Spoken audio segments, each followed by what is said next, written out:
one entry point into it, or one way of somehow diving into our interest, is through the idea of the phantom limb. As an amputee, for example, if you lose a leg, then obviously that leg will be gone in one sense. It will not be there. But at the same time, a lot of us have heard about things like phantom pains, where this leg that's not there still has a very strong presence, and there are different explanations of it. It can be like through the nervous system that still somehow imitates that leg still being there, or it depends on how you interpret it. But the fact is that there's this physical thing that's gone, but it still has a very strong presence. And for us, it was very interesting to find out that in order for an amputee to use a prosthetic leg, so this addition to the body, which is in one way it's an object, but it's also, to a very strong degree, it's a representation of what's not there. And in order for an amputee to use a prosthetic really well, the phantom limb actually has to be activated somehow, so that the prosthetic leg that both has a weird kind of physical presence and represents something that's not there has to be incorporated into the whole body. As an entry point, at least, then we have this fascination and interest in what it is that it means when things are not there, in a very physical sense.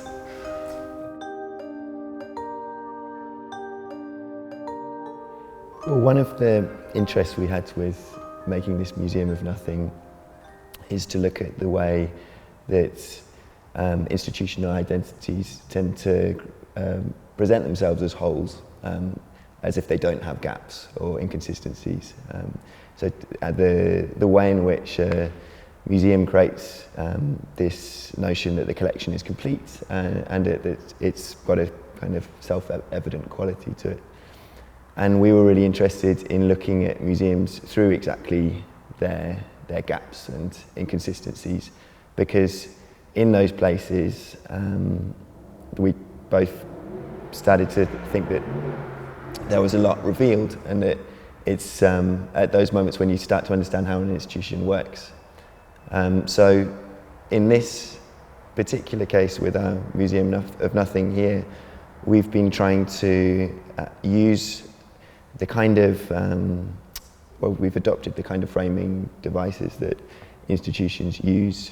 So the physical frames in the form of vitrines, but also other kinds of framing devices like transfer text on walls, or laminated handouts, or framed texts and catalogues. And to start to put that into focus and to look at how there are gaps and inconsistencies within that. So one of the room that we're in at the moment is this, you could say it's a kind of the foyer of the Museum of Nothing, in a way, in the sense that you get an overview of the department structure. And the departments, the 14 departments of the museum, are all related to some kind of notion of absence or incompletion. Just with some examples, like there's a department of dust, or the department of unfulfilled potential. These qualities that are actually part of museum structures, but tend to be shoved away and not put on display. We really hope that part of the invitation here in this Museum of Nothing is for the visitor to come and provide some of the content. Because I think that's the way our minds work, is that we need, wherever there is a void, a gap, we will fill it in with something. And part of the interest in looking at the museum through its absences is also to open up for that kind of possibility of a visitor providing their own personal content to the collection. One thing that we're interested in has also been to, not so much to critique, but to explore the fact that it might be that any museum's collection is portrayed as if it's consistent and clear, but no one ever sees an entire collection, or it happens very rarely at least. So one thing that started to struck us when we started sort of pillaging through these museums' collections, where we had free hands to like pick out things wherever we wanted. We were in a way sort of for example, in the Museum of Art and Design, we were just let into the storage facilities to just walk around for as much time as we liked. The door was just locked behind us so that we couldn't leave with anything, but we were allowed to stay in there as long as we wanted. And one thing that becomes very clear when you're in a non-curated part of a museum's collection is that it's not necessarily consistent.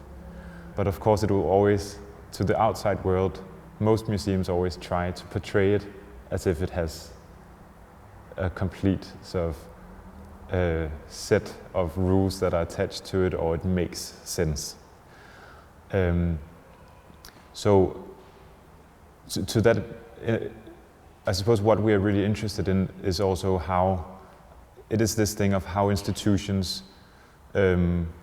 dictate, you could say, or you could say create value sets, both monetary value, but I suppose mainly ideas of cultural value and cultural consistency.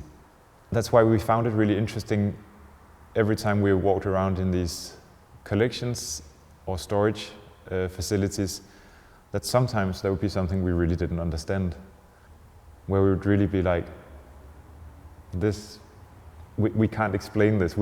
So we would have to ask people in the museum, why is this here, or there's something here that's falling out of the matrix somehow. One example of it was that we found these 5 cardboard removal boxes with quite a lot of different artifacts piled up in them, and one thing that was very different was, of course, that it seemed like they were treated with a different kind of respect or care. The objects themselves, we couldn't really tell whether they were something else valuable or not. But we started asking around in the museum why these objects were stored in this particular way, and it took a while. We had to ask different people before we found out. But then finally we found out that these 5 cardboard boxes were filled up with what you could say was a collection of fakes and forgeries. So these would be objects, a lot of these objects would be things that the museum had at some point in history bought in good belief that this was a real, genuine, original artifact. And then at some point in history, however it is that the process was, but some museum professional or some academic or whoever it was would define that this object was a fake. And what we found really fascinating with this was that there's this instant shift in value, that an object within a given institutional context, it goes from being an object with complete value, and suddenly it becomes an object with no value, but not only an object with no value, it's almost that within that system it ceases to exist. It kind of stops being an artifact. One way that Merleau-Ponty wrote about the phantom limb is not in terms of an absence, but as a type of ambivalent presence. This idea of presence being ambivalent is really interesting to us in relation to a collection, because that sort of ambivalence, like with this example that Sebastian gave earlier of a collection suddenly losing value because it's found to be fake, that kind of possibility for a sudden shift in value or a sudden change in which the way an object is seen, is risky for an institution, but it brings a real life to the objects, and part of that life is the possibility for discussion. And I think that's something that we're very interested in our work, is to always introduce this possibility of questioning into whatever we're showing. So a lot of the work on display in the Museum of Nothing is taking this conversational format, where, for example, we've worked with texts in relation to specific works, but where the form of the text is it takes a sort of a theoretical text excerpt as if you like, the topic around which the conversation happens.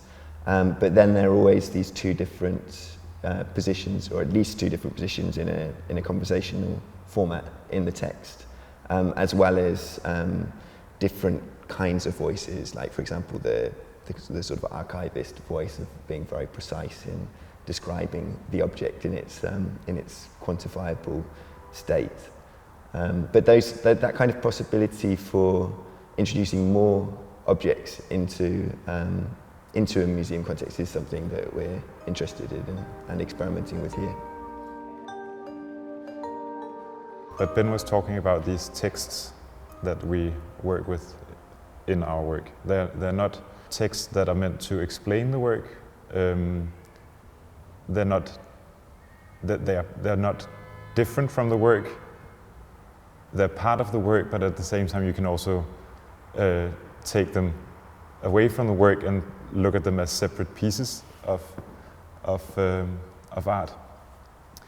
But within these texts, one important thing for us is that they work in a structure where they set up several voices all the time. And instead of working with a dialectical framework where I suppose one premise would be that there would have to be a winner, is that instead we insist on always working. I mean, it's not only in the text, this is also apparent in other parts of our work, but it's just maybe clear to talk about it within the text format. Because instead what we're really interested in is having these multiple voices that enter a dialogue. And one thing that is potentially very different from a dialogical conversation from a dialectical conversation is that one thing is that there doesn't have to be a winner in the end.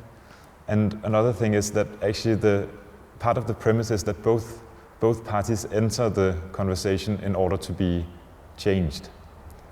But it's both parts. So in some of these texts, you could call it a dialogue between our artwork and an artifact from a museum, where in the meeting between them, both our artwork changes, so we rewrite our artwork, and hopefully the artifacts of the museum, they also end up leaving the conversation slightly altered or shifted from their original starting point. I think it is also a lot about introducing doubt into history, and to do that not in a directed critical capacity, but just in this, to activate something that destabilizing versions of history can do. And our experience is that if you start to doubt a received view on history, then conversations start quite naturally, and new histories are quickly written in that situation, because we can't deal with there being no story present. So making these gaps and creating this doubt is this way of trying to generate more stories.